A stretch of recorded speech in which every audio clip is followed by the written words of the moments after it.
Welcome to APCUG's Wednesday workshop, where we get together in the middle of the week and we talk more about technology. As we begin today, our first presentation is going to be a good one. We were talking earlier, and even if you are somebody who has been using this product a long time, changes take place and we don't always keep up with changes, and we can always learn new tricks. Today, we're going to be talking about Gmail from start to finish. Gmail now has a built-in spam filtering system with 15 gigs of free storage. We're going to learn about the variety of time-saving features, letting you automatically automate emailing tasks, to integrate your calendar and contacts and customize your dashboard to suit your needs. Our presenter today has been with us before, Rob Truman. He's a lifetime computer booters of Sun Lake membership and serves as their web director, and he's on their board of directors. He's got over 40 years of experience in information technology and internet-related fields. Rob is a retired U.S. Naval Chief Electronics Technician and has worked as a technical support professional for Microsoft. Rob holds a Master's of Arts in Adult Education and has a Bachelor of Science in Information Technology. He's a staunch proponent of lifelong learning, and he runs a website blog called Geezer Tech, which focuses on helping the senior community with their technical needs. Rob also volunteers and teaches adult education technology classes through his local community college and their lifelong learning program called New Adventures in Learning. So, as I said, I will probably learn some new things today, even though I've had Gmail for years. So, Rob, turning it over to you and having you tell us something new about Gmail.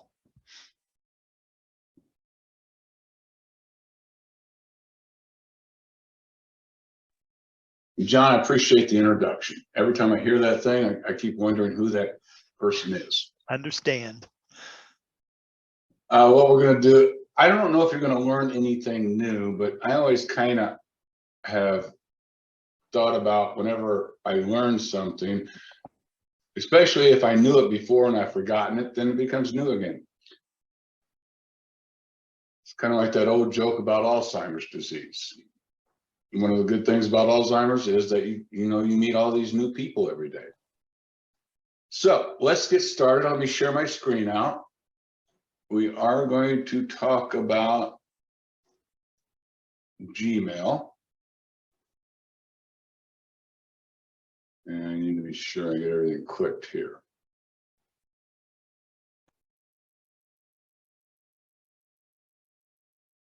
Okay, we should. Hopefully you're seeing that. I see your envelope. Okay, so let's get started with Gmail. It's been around for a long time. But first of all, I wanted to talk a little bit about email clients versus webmail. Gmail is a little bit unusual because you could classify it as both. An email client, for most of you, you're using Outlook as an email client, where webmail is going to be more along the lines of Gmail, your AOL interface, if you happen to be using Cox email, they have a web interface, but everything resides on the email server. Rob? Yes. I'm not seeing your full slide, and I'm seeing a black rectangle bar that is just covering the top part of your header. There, that's gone. Are we good? Yeah, and I'm missing the left side. It starts at LIENT. That could be just me. No, I No, see the thing. yeah, All there's right, hang on some one- kind of a window that's popped open. Okay, hang on 1 second. I'm gonna stop sharing and reshare it. Thanks.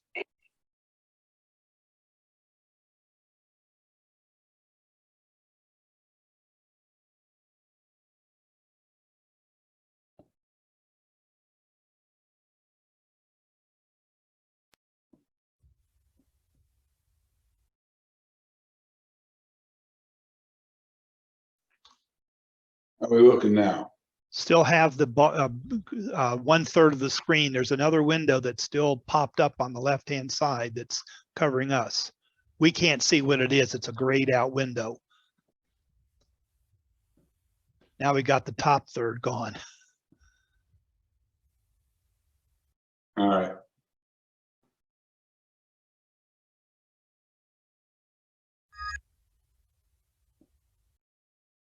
Try this again.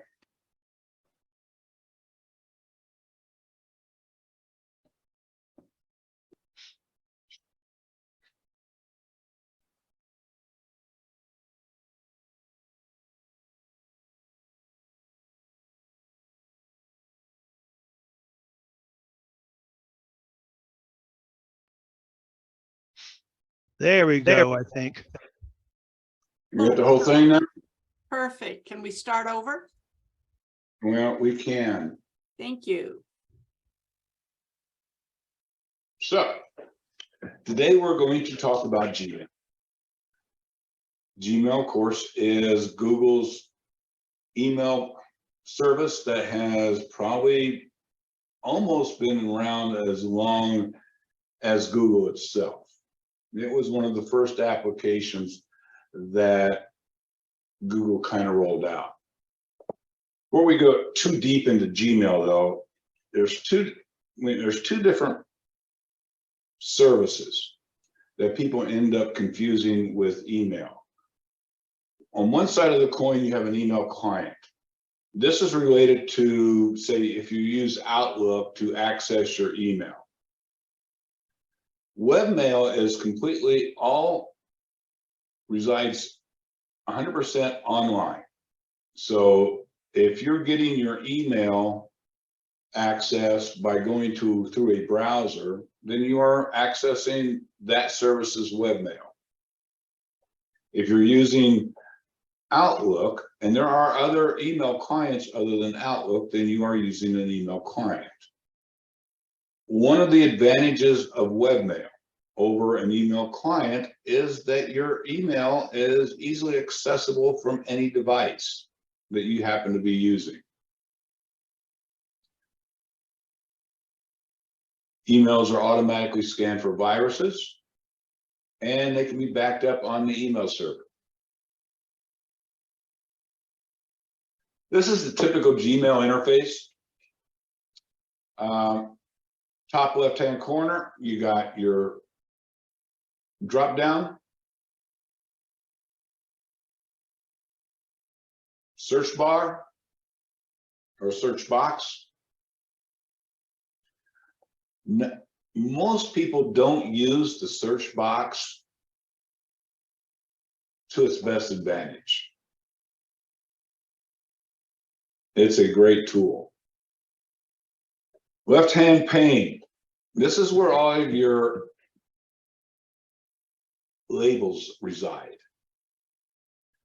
And I did say labels and not folders. Okay, there is a difference. Gmail doesn't use folders, and we'll get more into that as we progress. Labels function a lot like folders, except they have a few other added benefits to them that folders do not. Just a quick note, you can change these to different colors to help organization. You can make them stand out. And then, of course, your inbox.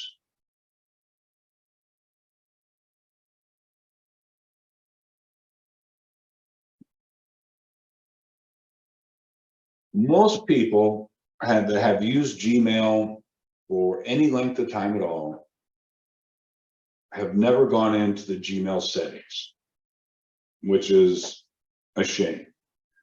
The settings are quite extensive, and you can really do a serious amount of customizing.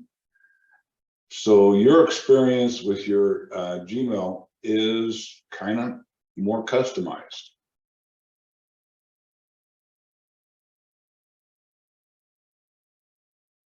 When you first click on settings and you click on the little gear icon in the Gmail interface, this is what you're presented with.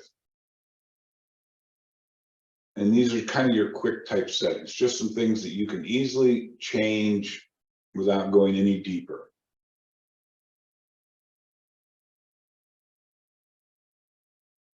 Then we get to the actual settings. And you'll see along the upper toolbar, all the different categories.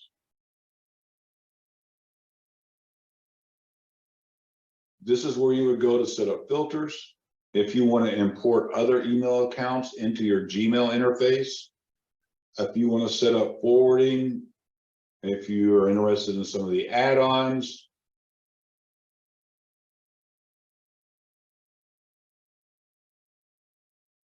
I'm going to try and see if this is going to work here.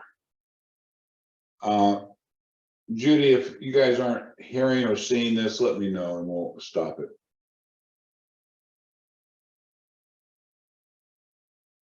After you've been using Gmail for a while, your inbox may start to get cluttered with lots of different messages. So we're going to take a look at some of the ways to clean up your inbox and organize your messages. In your inbox, you'll see a checkbox next to each message, and you can use these to select specific messages, or you can use the checkbox at the top to select or deselect all of them.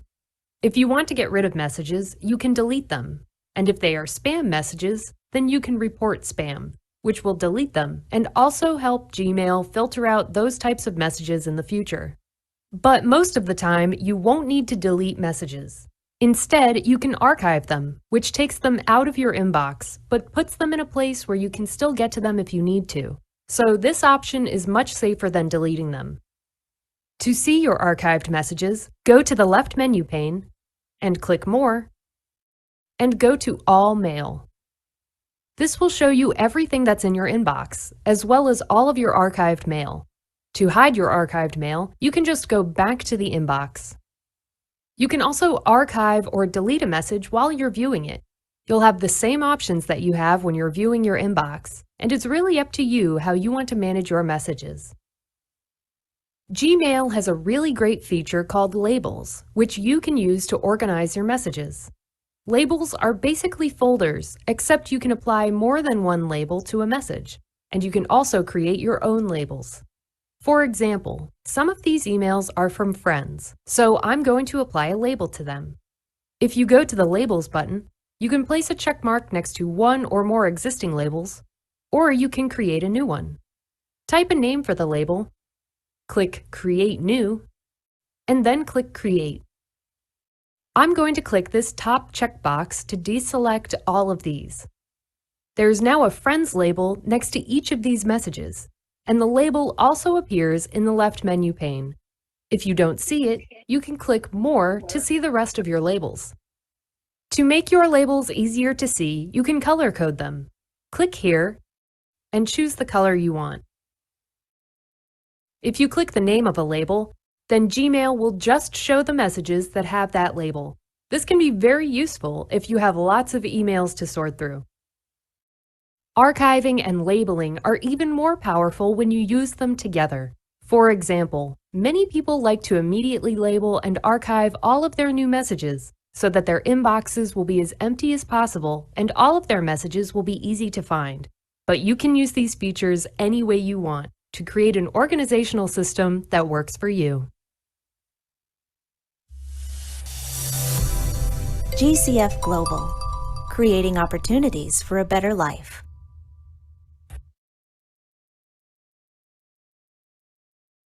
So next, a little bit of a brief when it comes to labels versus folders.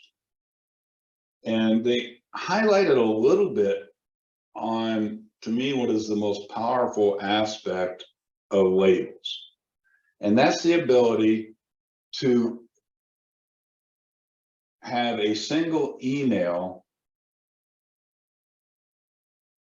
having more than one label. And I'll try to go a little bit deeper into that. So under your normal file manager, say with Windows or with Mac or whatever, I take a file and I put it into a folder. I can't have that file in more than one folder at any single time. But with labels in Gmail, I can have multiple labels assigned to a single email. So it can be stored in multiple places. Now, keep in mind, I'm not storing the email. All I'm doing is I'm assigning basically a tag to it, and that tag allows me to search. Other than that, it's a great system. And you'll find that labels are only available in Gmail. Nobody else is using them. So how does all this kind of work in the background? So when you have a Gmail account, all your email is literally in all mail. That's it. It's all kept there. It doesn't go anywhere from there. That is where your email is stored at. Everything else, inbox, all your labels, are nothing but tags that allow you to sort and search for those particular emails based on how you categorize them.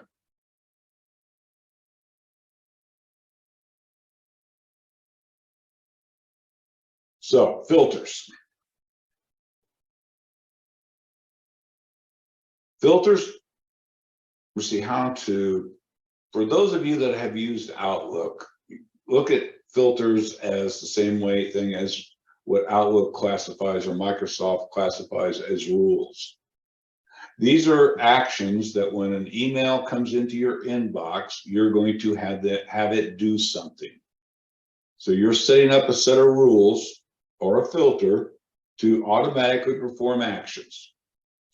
You can create filters that look for specific sender, recipient, subject, specific words that are contained in the body, and then have something happen to that email, whether that's delete it because you have set up a filter that is looking for spam, or whether you want to automatically put it in, assign a label to it, remove it, get it out the label of the inbox and put it in somewhere else.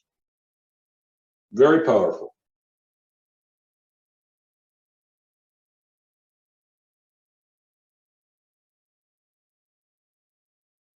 In this video, we're going to talk about two features that you can use to manage your mail.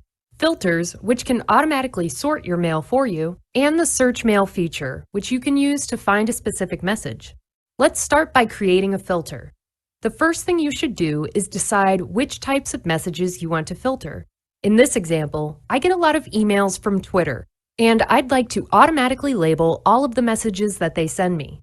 I'll select one of the Twitter messages, click the button here, and then click Filter Messages like these. Here you can choose the search criteria that you want. You can filter based on the sender, subject, or keywords that appear anywhere in the message.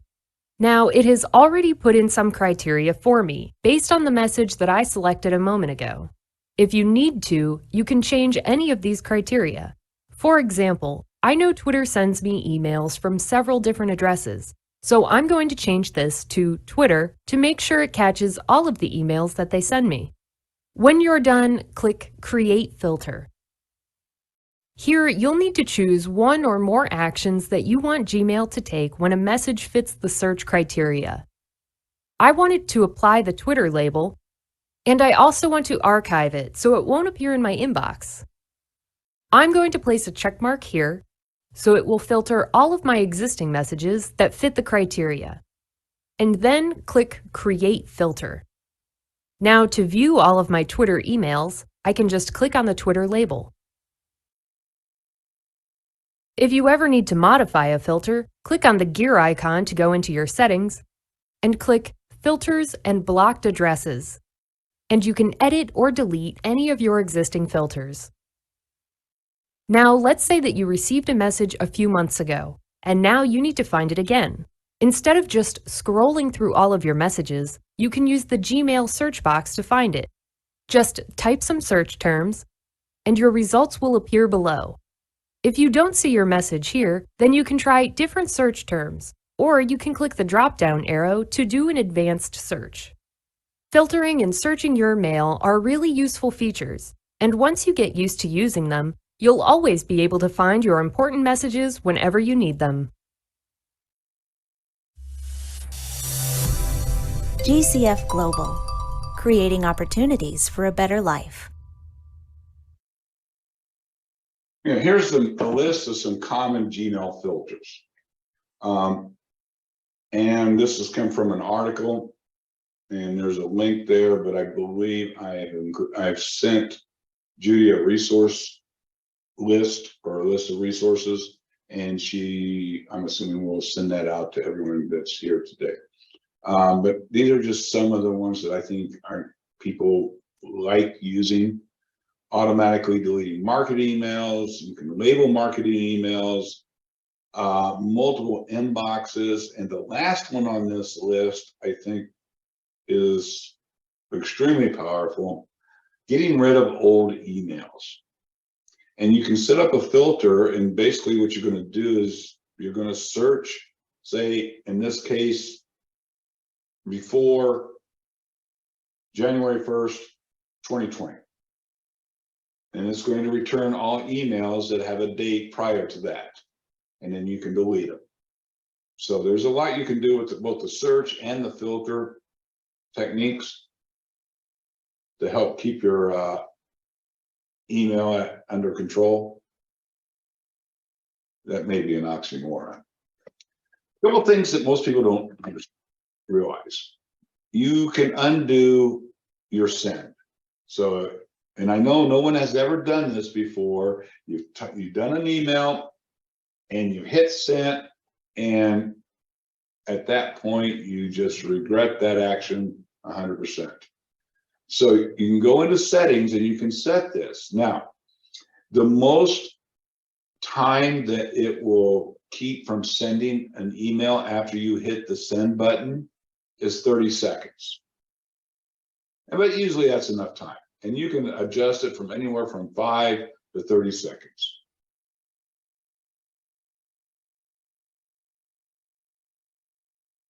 This little tool has saved me quite a bit of embarrassment over the years.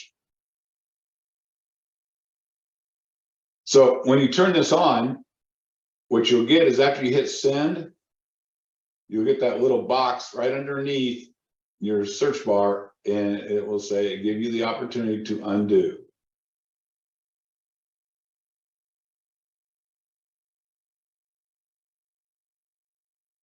You can also schedule emails.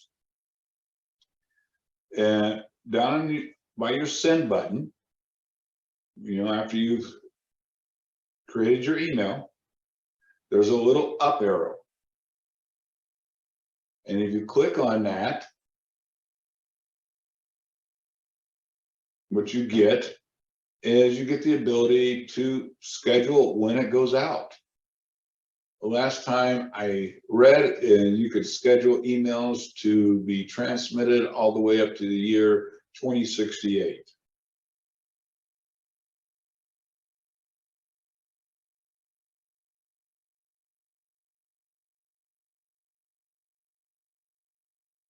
One of the videos already kind of talked about how you can select multiple emails to help make your management of your email a little bit easier. Here's another link. You can go to this website, or you can go to the website, or while you're in Gmail, you can just hit Shift plus ? And you'll get a pop-up list of all the various keyboard shortcuts.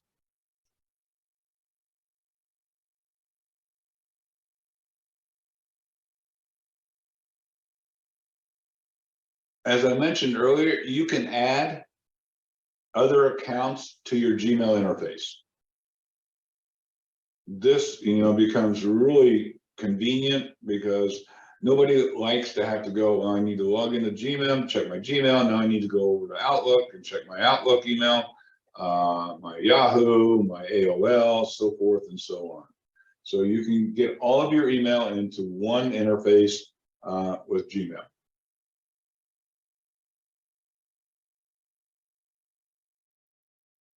You can also send from different email accounts. So you can set this up not only to check your email from all your different email accounts, you can also send email from a different account inside of Gmail.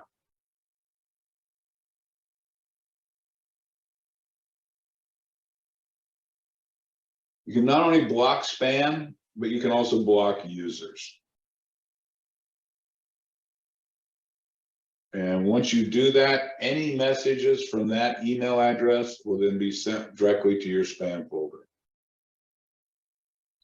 If Gmail does one thing well, it really does a good job in filtering unwanted emails, whether they're just unwanted by you or whether they're just full-blown spam.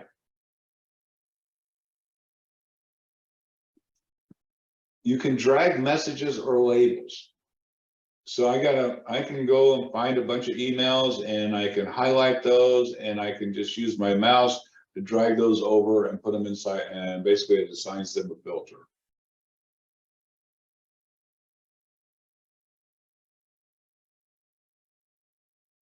Here's one that most people have never used, and I think it's one of the most powerful aspects of Gmail. And as far as I know, this is only available with Gmail.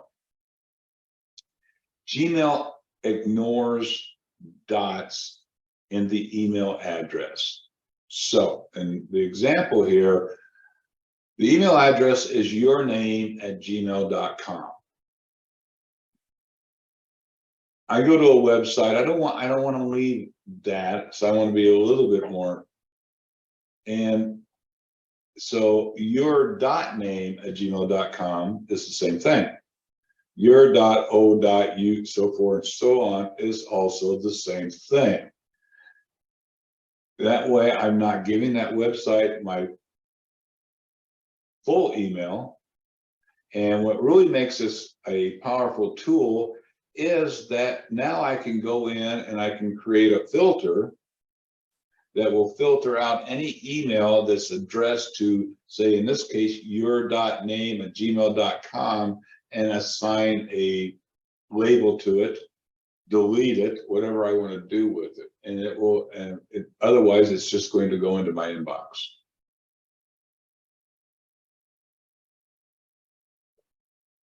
It also does not recognize pluses.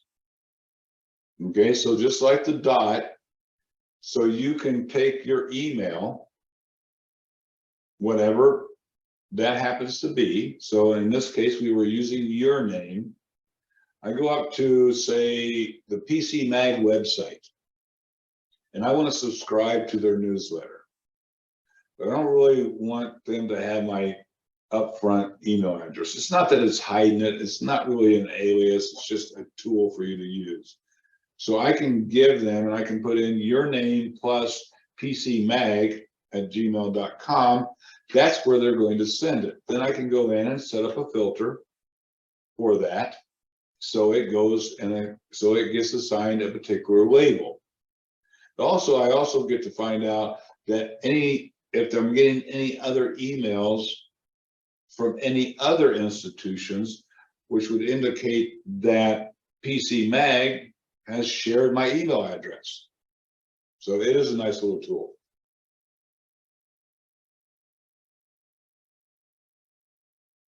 Gmail includes Smart Reply and Smart Compose.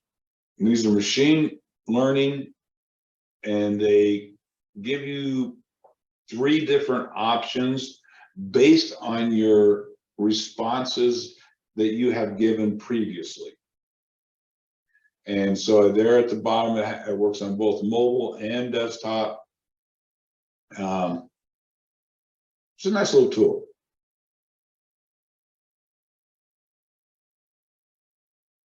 You can assign stars and colors and check boxes, you know, so, and it will help you reorder them, it'll help you categorize them.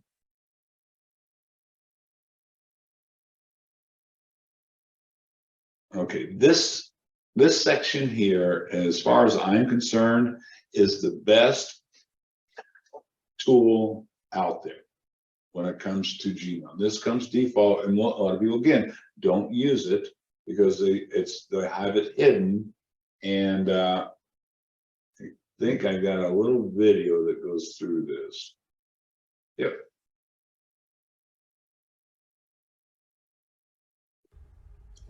Welcome to another episode of Tech Bites, where we take big tech ideas and break them down into bite-sized chunks. In this episode, I want to talk about the Gmail side panel. It's a place where it integrates Google Tasks, Google Keep, and Google Calendar into your Gmail window. So I have my Gmail pulled up here for my test account.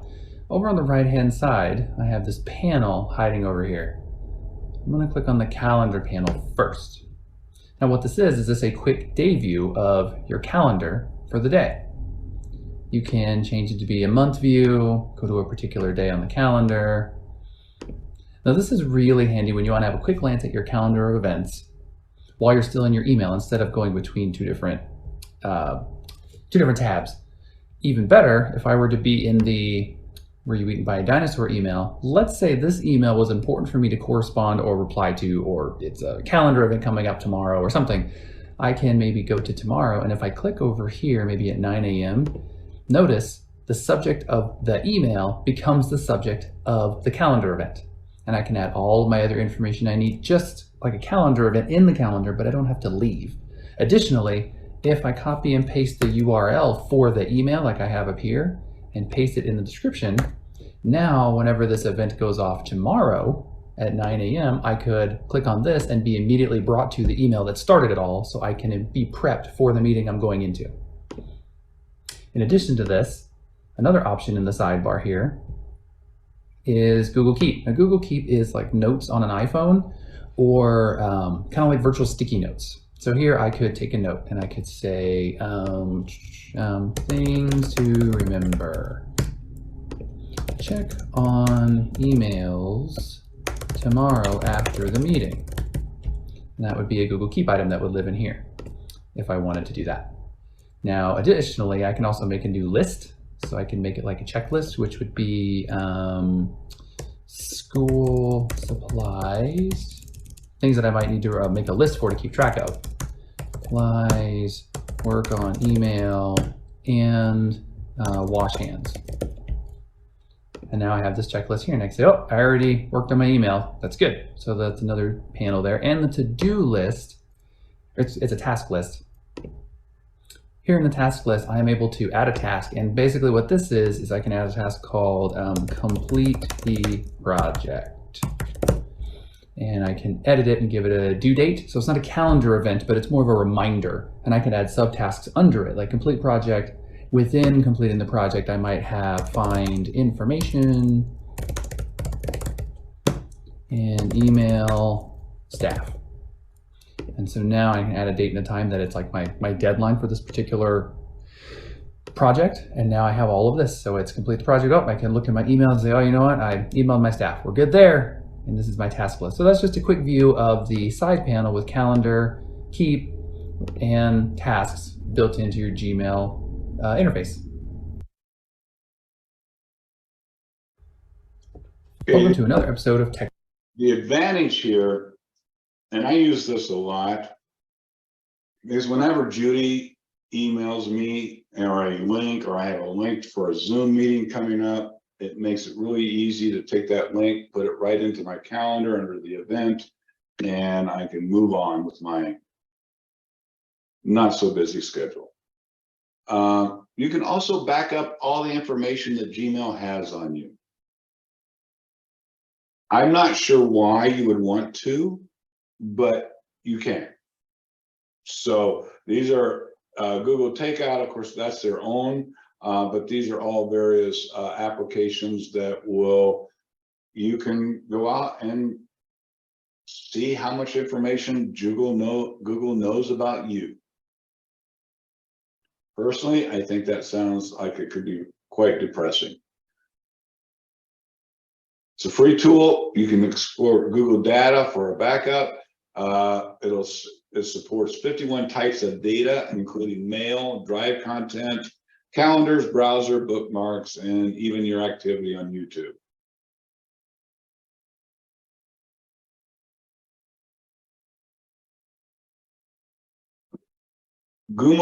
Google gives you 15 gigabytes of data per account. What counts within that storage is your Gmail and attachments, your Google Drive, and your Google Photos. So basically anything that you are storing on Google's servers. You can check how much storage you're being used. I believe you can also check it in Gmail itself. I get asked on occasion, I'm running out of storage on Gmail. Do I need to buy more storage? And what I usually tell people to check first is go in and see how many attachments you have. Because the best way to recover some space is take those attachments or all those photos that your family's been sending you and save those into another location and then delete that email. And you will recover a huge amount of space under most circumstances. As I mentioned earlier, it does an awesome job of detecting spam, but it can't do it on its own. Generally, last specs I saw is Gmail blocks over 100 million spam emails every day. But it needs your help to learn what you consider a spam, because what person A thinks is spam may not be the same as what person B thinks. So it's important to go up there to either not only mark what you think is spam, but if you check your spam folder on occasion and be sure that everything in there is spam, and if not, mark it as not spam. And over time, Gmail will learn, and it will do a really amazing job of keeping your inbox pretty free of junk.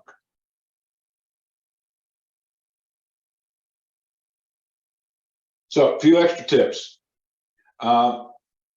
You can set up emails that self-destruct after a certain amount of time.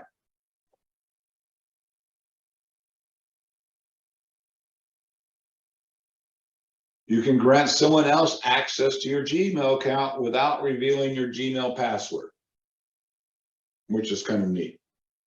This is the most common, I think, area. If you're using Gmail in a work environment and you want someone else to be checking your email,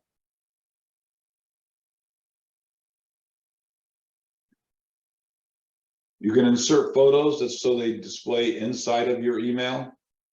Another way to do this is just take the photo and copy and paste it into your email instead of including it as an attachment.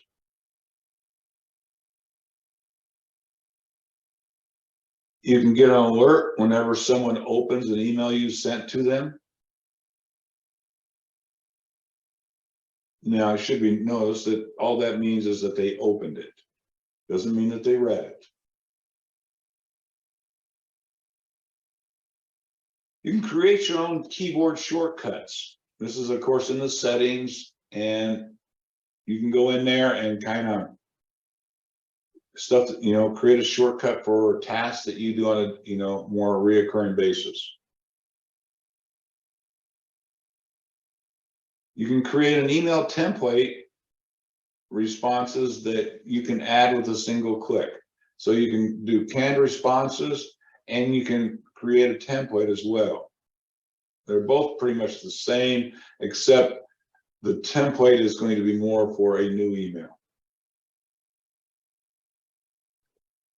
Here's some resources. Techboomers.com, a lot of good information there. My go-to spot for whenever I research a subject related to technology is GFC Global. You can also take a look at my YouTube playlist. All these are on the resource sheet that I sent to Judy. And you can, these are just a lot of videos. The videos are also on the resource list. My website, rob@geezertech.us. These are just some of the articles about Gmail. I have, I believe, over 160 of them. So last thing is the worst part about webmail, or actually the worst part about anything on the internet, is security. These are just some tips on how to secure your account to keep your Gmail account from getting hacked. Okay. And if you think about it, we probably have more information, personal information about ourselves in our email than we do in any other aspect of our lives. Okay, so first of all, first one, create a strong password. Okay, you've heard it before. Go into your settings, and you can go to myaccount.google.com. You can do a security checkup. Turn on two-factor authentication. I highly recommend a hardware security key. Yubico is probably the premier provider of these. Just something I've learned over the years is hardware usually is a much better solution than anytime software is employed. You can go back up into your My Accounting, your Google account, and check out who you've given access to your Google account to third-party accesses. And finally, Google has an advanced protection program. This was originally set up for journalists and public officials. Anyone can join it, but it does require 2 hardware security keys, but it is enhanced security. Last thing, what happens to your Google account after you kick the bucket? Google has an inactive account manager and lets you share your account data with someone or notify contacts when it's been inactive for a certain period of time. You can also go in there and set this up to just ask Google to delete it if you don't trust anyone with your data. And that's it. I didn't think we were going to make it.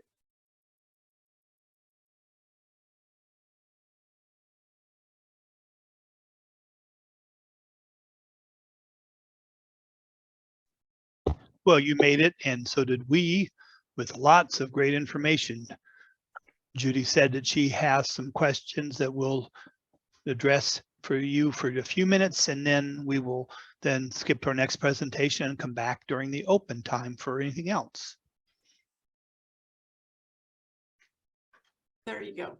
Absolutely outstanding presentation, Mr. Truman. I appreciate that. I have my little shorthand tablet here, and I took notes on what I learned today, which is way cool. And I have been using Gmail for 16,000 years. So I have some questions for you. Okay, Let me let get them rip. the last one here organized. Okay. How do you access email without the internet? There's a setting in Gmail that you can download for offline access.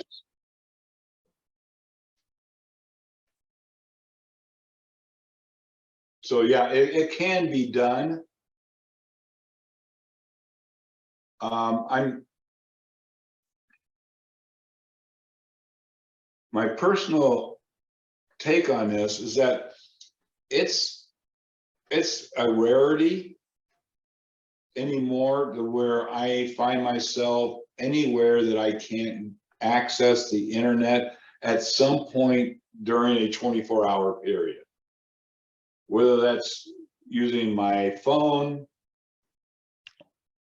Wi-Fi, Wi-Fi hotspots, whatever the case may be, at some point, I'm probably going to have that ability.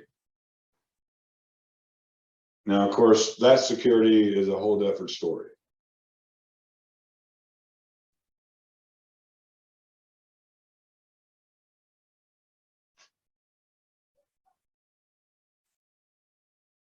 Hopefully that helps, and you can set that up, I believe, in settings and go into Google Gmail settings.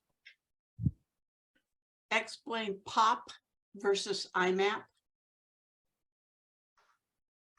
POP is they're both email protocols. Okay, POP was first. So I set up POP. Essentially what I'm doing is I'm using an email client, and I'm going out and I'm accessing my email off the email server. Under a POP protocol, that email gets downloaded to my client. Does not stay on the server.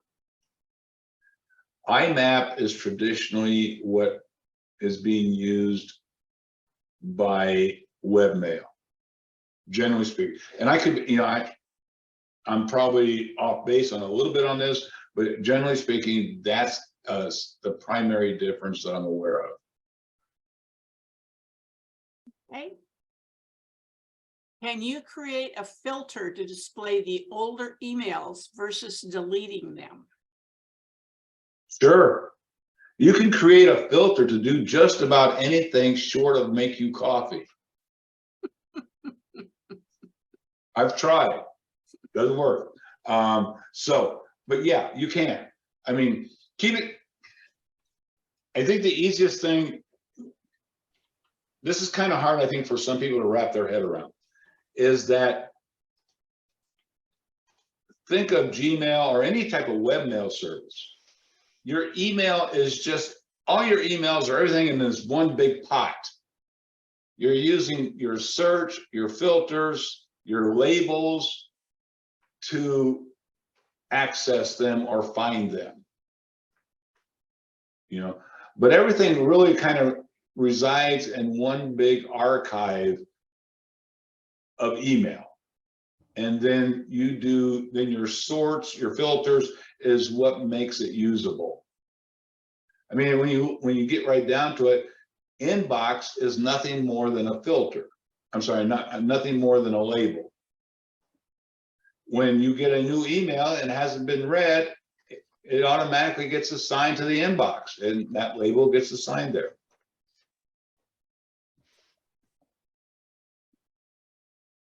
Thank you. Can you use Google Calendar to set off an alarm reminder for an upcoming appointment or meeting? You betcha. In fact, if it wasn't for Google Calendar, I probably wouldn't make it anywhere on time. Oh, thank you. I'm sorry, I had to write that down. Inbox was selected while filtering. Does search go through all the labels or just those in the inbox? You can actually go up and you can create a search query based on a label. So you can create some pretty involved search queries. And if this is something that you're want to utilize, then what I would do is I would definitely do some searches. There's just so many good videos on YouTube that will help get you started down this, because it is a big rabbit hole. And there's a lot of information out there. I use the search function on Gmail a gazillion times every single day. And I just was under the assumption that everybody used it to find things. It is so powerful. It is incredible. With email addresses, does it make any Yes. difference if you use caps, lowercase, uppercase? How much does Gmail recognize, and how specific must this person be? Uppercase, lowercase, no matter. Mhm. Okay, doesn't matter. I mean, I can type my email address in all caps or all lowercase or a selection of both. It'll still get to my inbox. The two things that I'm aware of, and there could be more that Gmail does not recognize, as I mentioned, were periods and pluses. Now it may not, I'm not sure, there may be some criteria about special characters. So that I'm not 100% sure. How do you find emails that have attachments? Well, hopefully you have an idea. There may be an actual box that you can click on this, and There is. I think you can filter, or you can do, It's the last box on the left, says has attachments.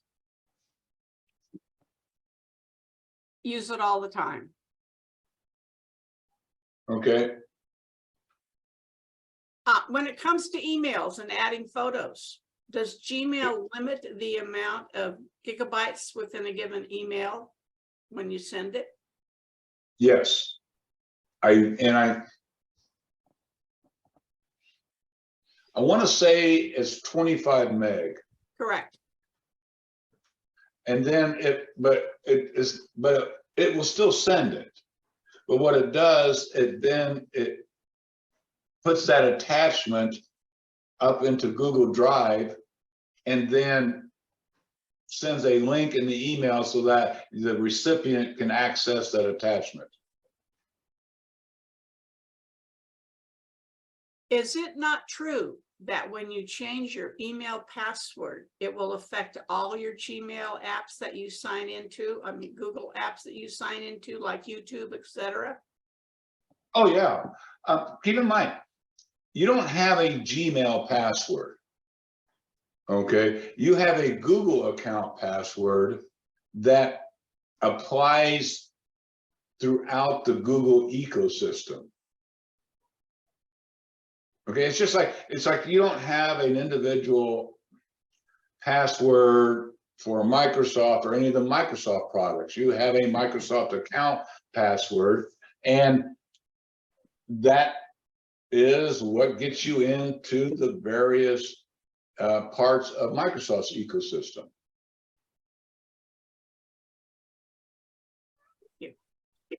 Okay, we have a gazillion questions. We do not have all the time in the world. I promised Rob he could leave, but Rob, can you stay till the bitter end?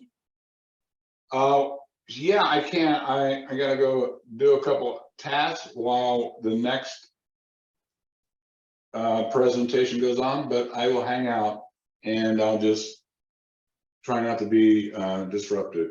Outstanding, thank you. Let me I'll ask the first 5 people and make sure they are just short questions. Pierre, you're on. Hi, thank you, Rob, for an excellent presentation. I can tell you have a lot of experience doing this, so thank you for that. I have 3 comments and 2 questions. The offline access is best done with an email client, Thunderbird, Outlook, or any other clients, or even on a smartphone or tablet, such as Apple Mail or even Google Mail. Just note that Google Mail does not work offline. I don't know why, but I discovered it the hard way. You download all your emails and you go on an airplane and you want to look at those emails and the content is not there. Thank you, Google, for that. Apple Mail works just fine offline. IMAP is not used by, excuse me, IMAP is not used by webmail per se, but by the email clients to communicate with the email server. As far as special characters are concerned, they're usually not allowed in an email address, and that will get rejected at email account creation time. Attachments are indicated with a paperclip, and I'm not sure if on the Gmail website you can sort by that, but on email clients you certainly can. And finally, my last comment before I get to my two questions, attachments are indeed maxed at 25 megabyte. You can go over that if you're sending from Gmail to another Gmail user, but if you're sending to a non-Gmail user, it will bounce. Okay, now to my two questions. It's not specifically for Gmail, but more for Google Drive. I don't know if you can answer those questions, Bob, but I hope you can. As far as I know, there's no way to find the size of a folder in Google Drive. And I think Gmail does that on purpose so that you don't know how much space you're using, and therefore you're going to buy more storage. But do you know of a way to find the size of a folder in Google Drive? And second question, if you rename a file in Google Drive, Google will update the timestamp, which is absolutely infuriating. No other file system does that. Do you know of a way to quote unquote touch a timestamp like any other file system can do? No, I pretty much no to both questions. I'm not aware. In fact, I have a hard time even in Windows trying to figure out the total space a folder occupies. Well, that's easy. Well, I know it can be done, but I just, but I'm pretty sure, I'm not sure there's any way on OneDrive. Now, there may be a difference, and you may find that if you are syncing your OneDrive to your desktop, going into the desktop folder would give you the same results. Yeah, but if you, yes, but that can only be done if you are syncing your folders, which could be a ton of space, No, I'm just saying, yeah. So just, other than that, I just don't know. Yeah, okay, all right. What about the timestamp? Any idea? No, because I think they're pretty locked into that because the timestamp is, my understanding is not when the file was created, it's when the file was last changed. Yep. Correct, but renaming a file updates the timestamp. Why not? Because you changed the file. Well, no other file system on earth does that. No, I'm just saying. I'm just saying that to me. I'm not agreeing with it. I'm just saying that that's probably the underlying philosophy that Google has taken. Okay, thank you. Yeah. They call them labels instead of folders. What can I do? No, I'm talking Google Drive, so they are true folders. No, I know, Yeah. but I'm saying yes. And yes, if you right click on it, Google the question, Pierre, you can check a folder size. Jack Okay. Bomb, you are on. Yeah, thank you. Short question, Rob, you hinted at this issue about security before that Google knows everything, and consequently, as Gmail knows everything. I like Gmail, but I'm troubled by that security issue that they know everything, they keep everything, and that's an issue for me. I like DuckDuckGo in searching because I can do what I think are private searching if I wish, without everybody Google and everybody having access to know what I'm searching and so forth. And if I want to maintain my privacy, is this an issue with Gmail that they have the ability maybe to sell what I have, my information or my profile, or keep that information that they can distribute to their select customers? Is there any way there's around these? there's no advantage for Google to sell your information. Okay, but keep in mind that Google is an advertising company. Okay, so are they reading?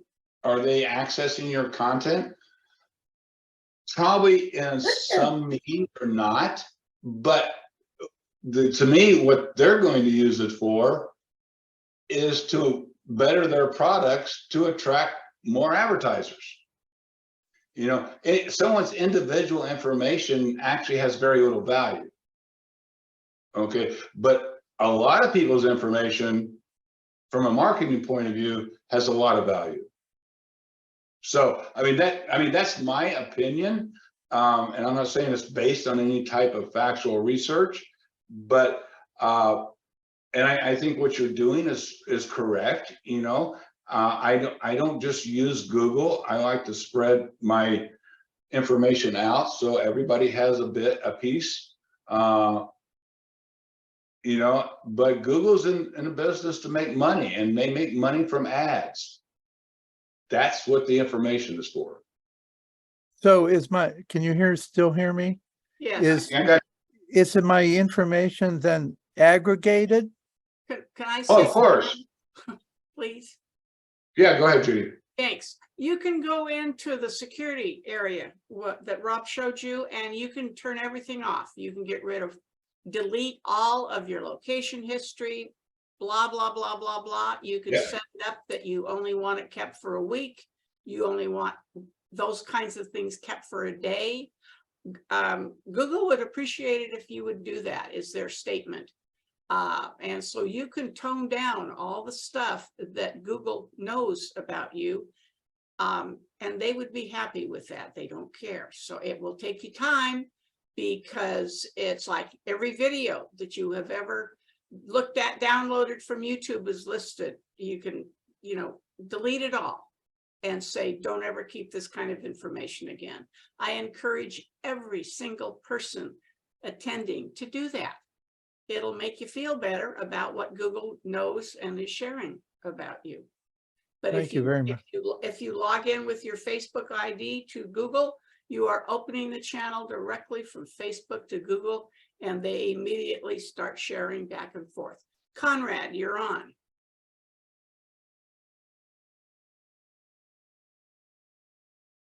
Thank you for another excellent presentation, and hello to everybody. I recently set up for another club a Gmail account just so I could get them into the 1980s, you know, as far as communications. And a question that I have is, now there's about 120 emails that I go out, that I do send out, and there's approximately a half a dozen I get undeliverables. So what we've done with that is, just so everybody knows, if you're given a membership list and you put down your email, if you have lousy penmanship, it's going to be a problem when you're trying to send out an email. We've had that in a number of cases, but someone recently asked me if I send out an email and there's a read receipt, if I got a response, would I get a response back from, let's say, like 120 people? Or how would you suggest, or any ideas on how, besides a personal phone call, I could follow up on that, you know, an undeliverable? I'm not sure if you want data on your transmission. Okay, so I would probably be looking at MailChimp or one of these other services that's going to provide you the analytics. Okay. I mean, Gmail's great, you know, and I use it for various group lists, mailing, but I'm looking for more one-way communication than I am two-way. Gotcha. You know, so, good point. But yeah, I mean, it's just kind of, I think if you're looking for the analytics, there's other systems out there that will do the job better. Thank you. One last question, just a hypothetical question about the security. could I volunteer for like the witness protection program? Would that kind of help out? Okay, I'm done. Always. Thank you. Conrad, it's called fat fingering when people register for anything or type their email addresses in. So it's just not crummy handwriting. What I do is if all of your people belong to the same group, then I send an email to somebody else who is attending and or the president. They're attending one of these workshops, and I will let them know that person's email bounced. And then they give me their correct email address. Richard, you're on. Yes, given that the email address files are important for filtering emails, you know of any reliable utility for dynamically synchronizing Gmail contacts with Outlook people? I'm sorry, I mean, as far as synchronizing contact lists? Yes, between Gmail and Outlook. The only, not probably, I think what you're looking for, I mean, I think what you're going to probably end up looking at is just exporting and importing. Yeah, So, I mean, as far as real-time synchronization, I'm not aware of anything. yeah, no, the importing and exporting is a bit clunky. Be nice to have a dynamic synchronization. Yeah, not that I'm aware of anyway. And Jerry Crow, it is your turn, and you are the last person during this time frame. You're number 5. Thank you. Regarding IMAP versus POP3, first of all, I use Outlook. I absolutely refuse to use web browsers to read email. But my question is, I converted an account. Oh, well, let me rewind. Does either of you, Pierre or Rob, know, does Google even permit POP3 anymore? If you create a new Gmail account, you can't say it's POP3. It's got to be IMAP, right? Or did you just say that's not true? All right. You can, I believe you can import a POP3 account. But that wasn't my, yes. But Okay. well, let me tell you the background real quick. I switched from POP3 to IMAP on my main Gmail account, and I was sorry I did. After about 3 days, the IMAP protocol is cumbersome. The only advantage of it that I can see is that it's encrypted end to end, where POP3 is not. But I try to switch back, and I thought by using an app password, I could do that, but I've not been able to make that work. I can't get, if I say account's POP3, I can't use a password to get in. It keeps telling you the password's no good, so I don't know. But I was under the impression that Google was encouraging people to not use POP3 and go to IMAP. Well, I think most services, you're going to find that. Okay, they're just going to pretty much encourage you to use the IMAP protocol. Well, it is far more secure, and it does allow for access to your email from multiple locations and multiple computers. I understand it. So, but I've been using Outlook. I never used webmail ever. I've read my email for 20 years with a client. Everybody is different, and everybody has things they like. Yes, that's true, Judy. Absolutely correct. Thank you. A comment from Bill James: if you make a change to a file in OneDrive, it also updates the timestamp. Hey, thank you for your questions. Rob is going to stick around. Remember what you wanted to ask if you were in line. And thanks again to Rob, and over to John.